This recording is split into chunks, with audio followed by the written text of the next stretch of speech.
Hey, what's up everyone? Today I wanted to go over my 3-0 undefeated Big Mom deck at locals. 3-0, not the biggest, flex in the world or whatever, but it did go undefeated nonetheless. This deck is mainly centered around countering yellow decks and Katakuri, which I only played one of yesterday, but it still did a pretty good job at that. So I'm going to go into the deck list now. We've got the Big Mom leader. Don X2, when attacking, you can add a life card from the top or bottom of your life area to your hand. If your life is at 2 or less, you may place up to 1 card from your hand at the top of your life area. Now this effect actually goes live on when you get down to 3 life, because when you get down to 3 life, when attacking, you can pick 1 up. Now you technically have 2, so you can place 1 back down. The leader effect is very, very good. You can stack your life with anything that you have in your hand. But that being said, the way I play the deck personally, I never want to need to use it. If I need to use it, fine. I will, of course, if I get down to 3 life. But the way I play the deck personally is I'm trying to make such a big life deficit at the beginning of the game that you just have no way of coming back towards the end. So we've got 4 2K counter Sanjis. When attacking, you may add the top or bottom of your life, top or bottom of your life to your hand. Add 1 card from the top of your deck to your life. Better in Katakuri because you can actually look and see what your life is first to see if it's trigger or not. Then you can draw the trigger and hopefully replace it, or draw the non-trigger and replace it with a hopefully trigger. But doesn't really work as well in this deck. Mostly only a 2K counter in this deck, and because of that I thought about replacing it with Strusen, maybe 2 and 2, because I do use Sanji. If I go second, I will play him if I see him in my first hand, but other than that I don't play him too much unless I just need a body on board to swing, something like that. We've got 4 Pudding because she's just a generic yellow searcher, searches the Big Mom Pirates and Sanji. We've got 4 Perospero, trigger play this card, and also is a searcher on death. We've got 4 10 Moms because she's the stupidest yellow card in the game. On play, basically trash your opponent's life and you heal, so it creates a 2 life deficit immediately. We've got 1 Katakuri, all you really need in my opinion. Don't really want to brick your hand up with a bunch of these. Never really play it against the yellow matchup, only really play it against matchups that aren't yellow, which are not very often in this meta specifically, so only the 1 Katakuri, really useful. Mostly use it to heal myself, then get rid of anything on my opponent's field. Don't really like to heal my opponent ever. We've got 4 Capones, 2K counter, the best trigger in the game. Trigger up to one of your opponent's leaders or characters cannot attack during this turn.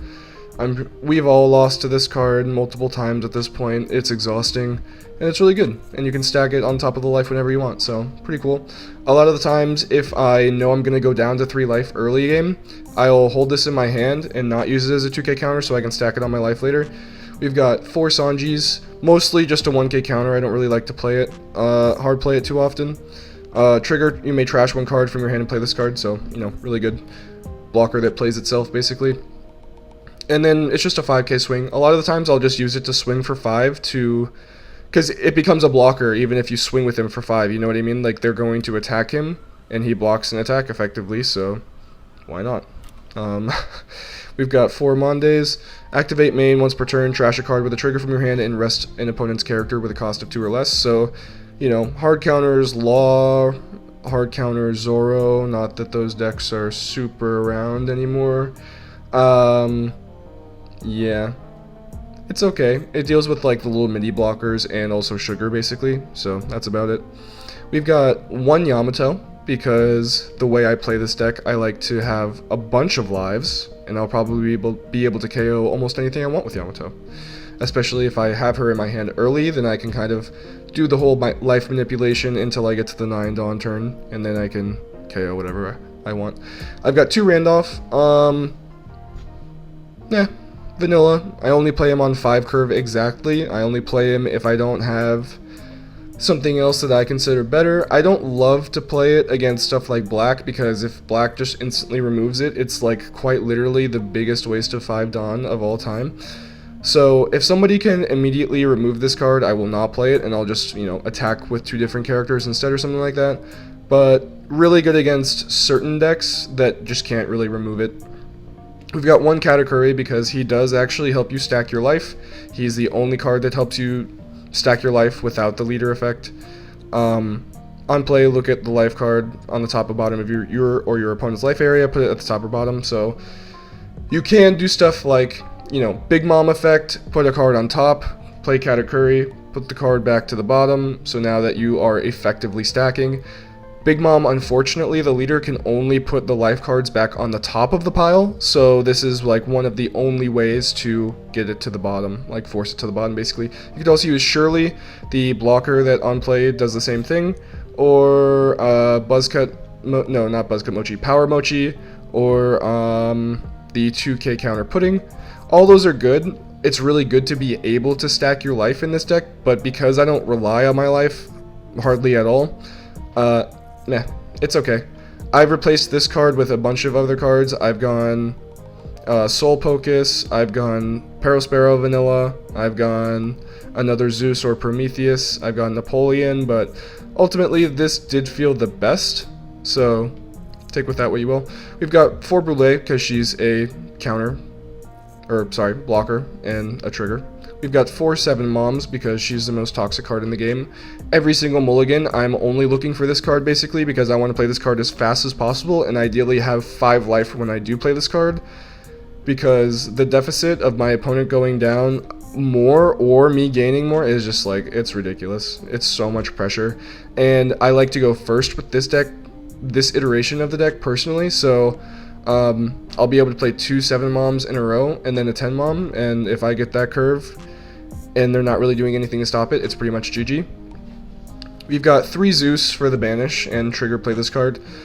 Funny card, really, really good against yellow, and people feel so obligated to get rid of this card immediately, which rightfully so. It's a banish for free on my leader every turn. He becomes basically another blocker, so the 3 Zeus and 1 Prometheus are basically all blockers. Sometimes I'll rest them and give my mom, or yeah, give my Big Mom banish just 5 at life, and I know that they're going to counter out of it for 1, and then they're also going to attack into Zeus the next turn, making him a pseudo blocker, and that gives me another turn of having 5 life. So that's kind of the way I play it. 1 Prometheus, just because double attack is really good against some matchups, especially stuff like Nami, and trigger play this card is just really stupid. We've got Ikoku Sovereignty, really, really good 2-cost event. It's a plus 5,000, but also the trigger is discard 2 from your hand and add up to 1 card from the top of your deck to your life, so it literally just heals the life that they just took instantly for the cost of 2 cards, which can be a lot depending on the situation, but if you've got, you know, 2 Big Moms that you're not going to play in your hand, just dump both of those and get a free life again. Feels pretty good. And then we've got 3 Thunderbolts. Trash a card from the top of your life area, KO up to one of your opponent's characters with cost of 5 or less. Or the trigger is just KO, no cost. So stack those in your life all day and laugh. So that's basically the deck profile. And you guys will see how I play it going into the gameplay here. Okay, so going into the gameplay, my opponent does choose to go first. I'm mulligan out of my first hand because I'm not really loving it, and I end up with a Pudding, Sanji, Perospero, Big Mom, and Thunderbolt. Not bad at all. I could manipulate my life with the Thunderbolt, and now the new component that I just top decked, or even Perospero. First turn I'm just going to play Sanji and pass for sure. He's going to attach 1 and swing 7 at life with Cat. I'm going to take it because I don't want to pitch every card out of my hand. Kind of still want the Pudding.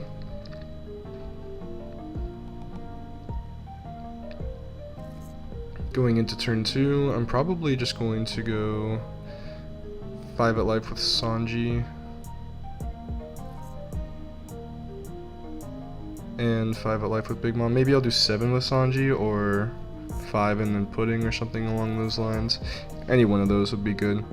Yeah, Pudding's probably best to do first, just in case we see something that we need. Get a 2K in Amande. And I play Perospero and pass.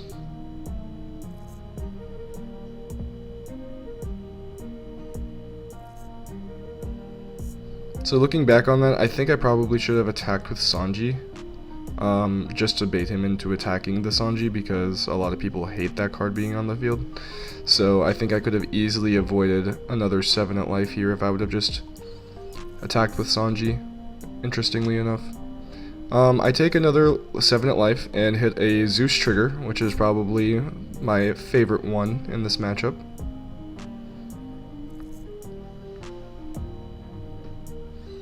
He's now reading Zeus and going, who plays that card? He ends his turn with summoning Cracker and passes to me.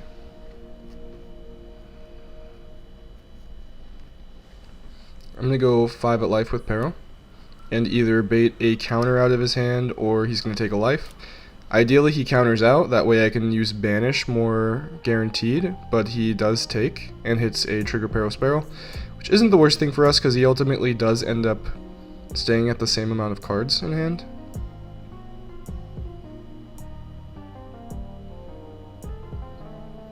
I'll attach 2 to Sanji.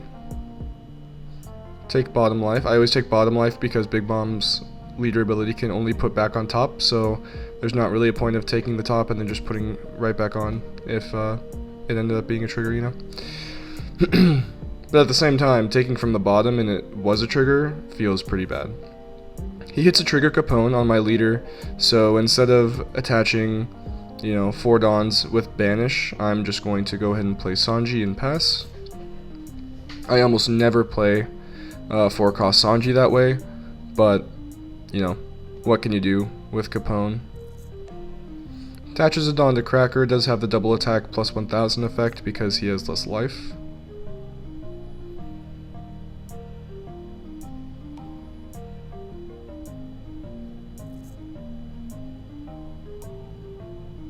He's going to swing 7 at life again.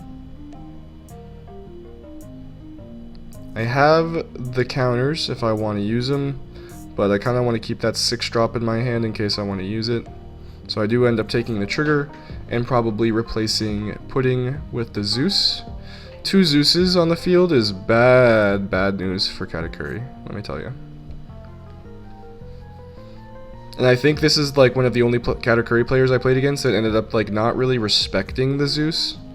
He didn't really feel the need to take care of it or anything like that. Or he didn't have the means to.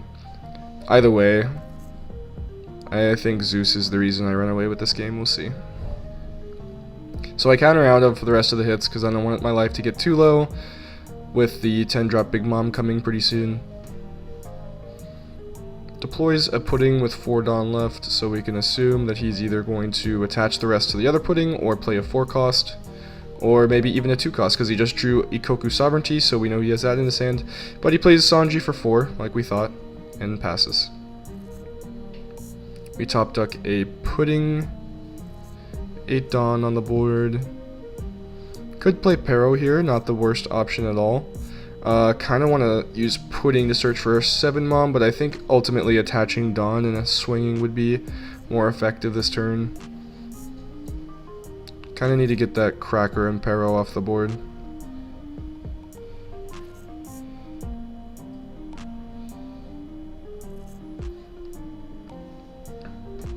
So I attach 2 Dawn to Pero and swing 7 at Cracker, 7 into 5. He takes.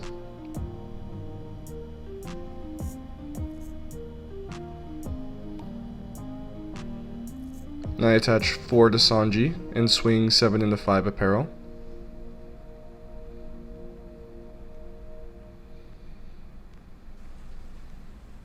He takes and searches out a Ikoku Sovereignty, so that's 2 of them in his hand now. I don't think he's going to get too much value out of that if he intends on using his 10-drop. So we activate Zeus's effect and swing 7 at life with Banish, taking the bottom card and putting a Thunderbolt on the top, which is very good for us. Unfortunately, he did just block there, so the Thunderbolt's not going to be as effective, more than likely, because he's probably going to swing before he plays. But nevertheless, we'll see what happens. 10-drop Big Mom turn for both of us, I believe. Nope, he's got 9 Dawn actually. So he's going to swing 7 at life again, as Katakuris do. I'm going to counter out with 8. Wanted to keep that Capone in my hand, to be honest, to stack on my life, but I didn't want to take the life there. And I didn't want to block with Sanji either, because I like the body on the board. He plays Katakuri, and he should heal himself here with Pudding for sure. but I think he heals me with my own Sanji, which is probably like the absolute worst thing he could have done, in all honesty there. Yep, he sends my Sanji to the bottom, probably thinking like he's just gonna Big Mom it away if he gets there, but giving me another life is... I don't know. I don't know about giving your opponent another life in general. Like, maybe if it's 8 cost kid, you give them a life, but like, I don't know, man. So I swing 5 at life with Banish. He has to counter out of it, basically. Yep, there's 6. I go 5 at life with Peril. Counter 7, so he's probably out of counters at this point if he's using a Capone like that.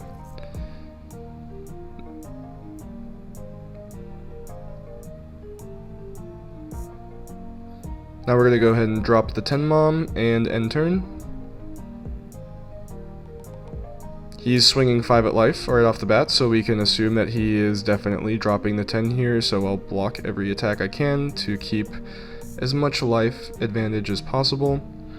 Swings 8 to life, take... Trashes my Thunderbolt, unfortunately, but it wasn't going to get a ton of value in this matchup anyway. Now, he chooses not to play any blockers here when I have 2 banishes. So, I'm going to just rest Zeus to give my 10 drop banish and swing at life. He immediately takes, and his Big Mom is banished, not a big deal. And I'm going to give banish to my other mom, and I'm going to swing another 10 at life, I believe. Manipulate my life, take the top, put Capone back. So I've got 2 life triggers. He's got 0 life after this, and I'm swinging 10 at life. It's either going to be game, or we've put ourselves in a spot to win, regardless. So he does have the counters to counter out of 10 to life, 3 2Ks, which is kind of insane, to be honest. Pretty unlikely. But I don't think he's got another 10 Mom in hand.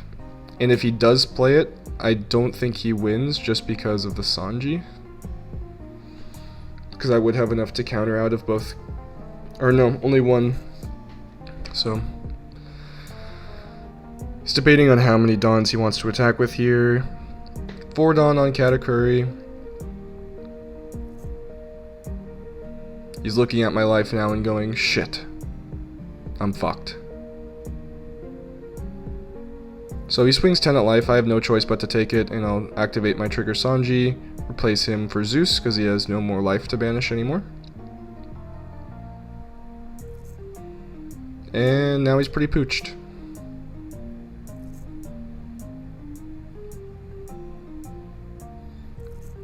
He swings another 9. And he's probably hoping I'll block here, but I'm going to hit him with the Beji onto the Big Mom, and now Big Mom cannot attack. The only way he wins here is attaching all the Dawn to Pudding, which would be 7,000, and I can counter out of it. So, oh, and I also have a blocker, so it's game regardless. Good game to him. Zeus was insane once again. Love that card. Cannot overstate its value, and he ends up surrendering there. So good game to him. That's probably going to be it for this video. Feeling a little bit under the weather today, don't want to really commentate anymore, but if you guys enjoyed, please like and subscribe, and I'll see you in the next one.